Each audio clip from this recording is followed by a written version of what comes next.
Supreme Court, in passing a decision recently, saying that a corporation is a person, is a human being with the right of free speech, and that right gives a corporation the entitlement to donate funds to political campaigns, and they don't have to reveal who they are. Right. Well, that's because this has been going on for decades. The wealthy, and Minister Farrakhan taught this years ago, that the U.S. government was hijacked by corporate America. That's right. And so when a black woman, becomes a vice president at American Express, or becomes the editor-in-chief of a magazine, she went through some sort of screening process to get there. There's no such thing as anybody arriving at a so-called position of success in America unless that person goes through a screening process. And anybody that manifests too much independent, too much original thought, there's a ceiling on how far they go. And that it doesn't matter if it's in government, business, science, technology, sports, entertainment. It does not matter what field of endeavor it is in. It is all controlled.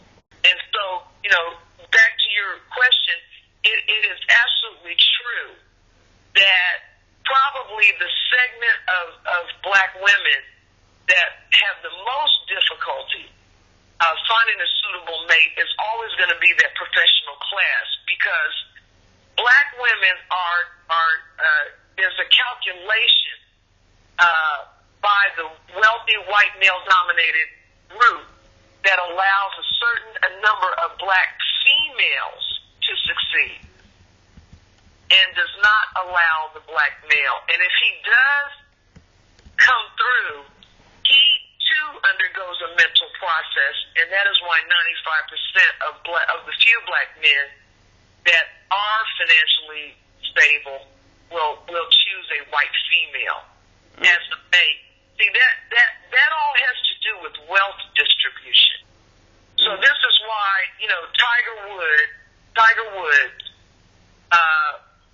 who is the highest earning athlete in history, was brought through a process so that by the time he reached the pinnacle of success, he did not see himself as black at all. He actually made up a term, Caballasian, I think he called himself, right. Black and Asian. And he was brought not only a white female, but a European, North European white woman.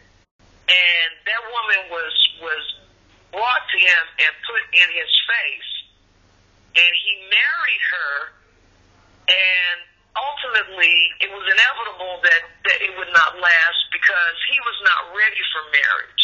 All of the scandal that came out about him playing around with all these different women and hookers, all that did was show he never should have been married in the first place. Because had all that been made known in a society with the low moral standard of America, if that had been made known as a single man, it would have no meaning. It only had meaning because he was married. And he was married to a blonde, blue-eyed, Northern European white woman who walked away with half of his assets. And you see that if you look at the NBA, the NFL, the Major League Baseball is a whole other story because black men have pretty much been eliminated from Major League Baseball. That's by design, too. That was systematic. But if you look at, let's just take the NBA. You have to search hard and you have to search long to find a black couple in the NBA. And again, it goes to wealth distribution. The only arena where you're going to find black men with black women is in the hip hop generation, and specifically the rappers. because for all of their flaws and the heat they take, and I'm a big critic of the woman hating and the filth, but those brothers tend to marry and mate with the girls they grew up with. And they're the only men that do that. Why? Why? Because they did not undergo the bleaching process of the educational system. Ooh, did you say the bleaching process? Ouch. I hear you.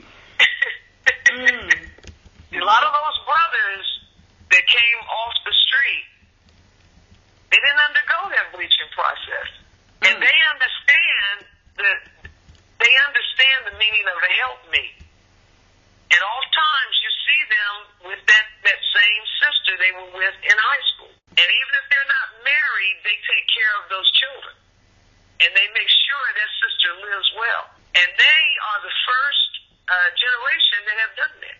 Speaking of hip-hop, Minister Ava, when Brother Richard, the editor, right, it was the Tuesday night webcast, I was getting the assignment on my text, and when I got it, it's, you know, as soon as I saw the words black images, female, in my mind, I call them the trilogy. They came to the forefront.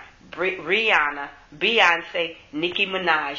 Why is that? Yes. Why? Oh, I left her out, Nicki Minaj. But I was saying to myself all last week, why did they automatically pop up? Why do they become the symbol of what's wrong? Because obviously I know they are, but they automatically pop up. But aren't there like other covert kind of things maybe that might be missed?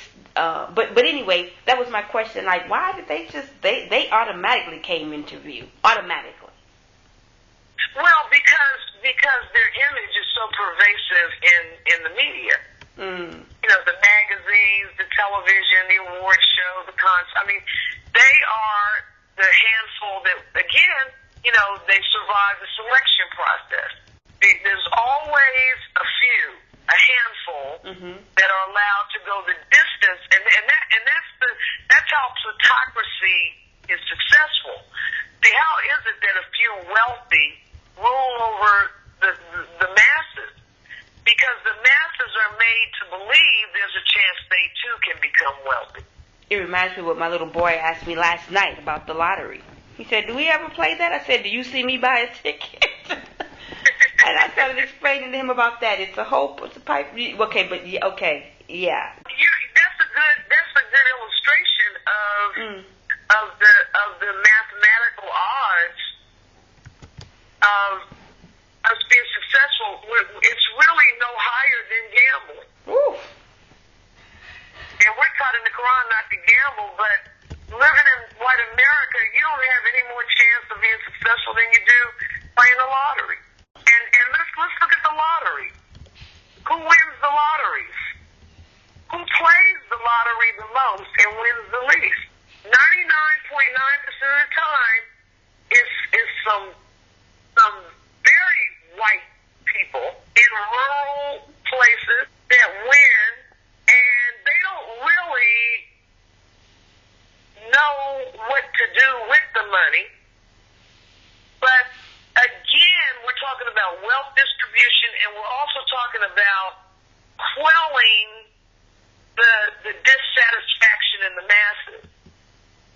And it's one of the techniques that keeps white people from going off, even though they're starting to go off anyway, the working class. That this idea I could win the lottery. I could open my door one day and Publishers Clearinghouse is there with a $10 million check. But it's black people that buy the lottery tickets. And how many times have you seen somebody in a housing project in the inner city, a black woman, win $100 million? It doesn't happen.